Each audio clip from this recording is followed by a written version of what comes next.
Hello, this is Grandmaster Ron Stone. Again, thank you for joining us for another podcast about Hapkido and other martial arts, sponsored by the USA Hapkido Union. And I want to encourage all of you to investigate it, join, and also look into the Korean Martial Art Instructors Association.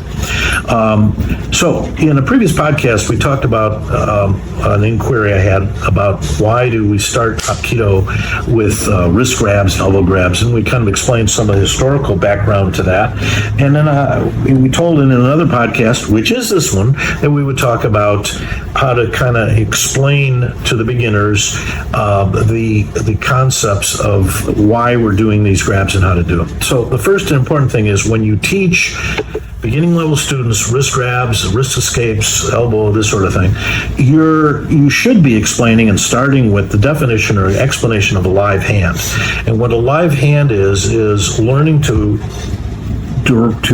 send your ki, your internal energy, into your fingertips. And what I tell my students is, if you're muscling it, if you're wrenching your muscles, if you're pushing as hard, if you're straining against a technique or trying to defend using your muscle, you're doing it wrong. It should be smooth and effortless. Well, how do we do this? Well, you teach your students to develop live hand. And by that, what you're doing is you're directing all of your energy or your ki into your fingertips. So your hands, your fingers become like steel bars.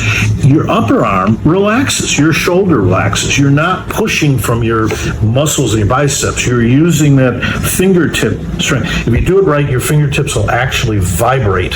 And the way you can practice this yourself is just straighten your fingers as tight as you can get them and then start to bend the fingertips, almost kind of like a claw.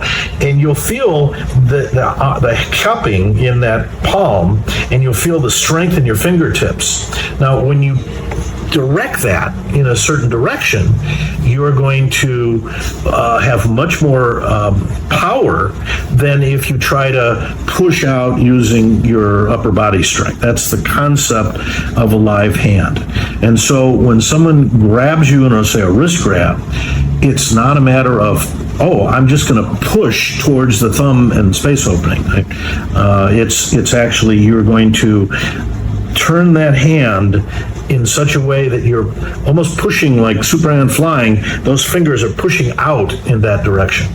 And the push and the direction are important to teach these students because it depends on how and where you're grabbed.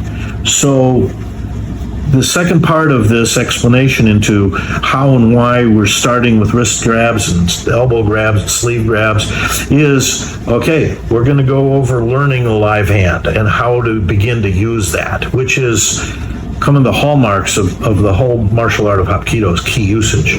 So I want to thank you again for listening to today's ramblings. We're going to go on in a further podcast and talk about the different techniques for these. It's not just a matter of push out or push and strike. It's the different techniques used, the principles of how to apply these in ki usage. Again, this is Grandmaster Ron Stone. I want to wish you a happy day, and thanks for listening to my ramblings as always. See you soon.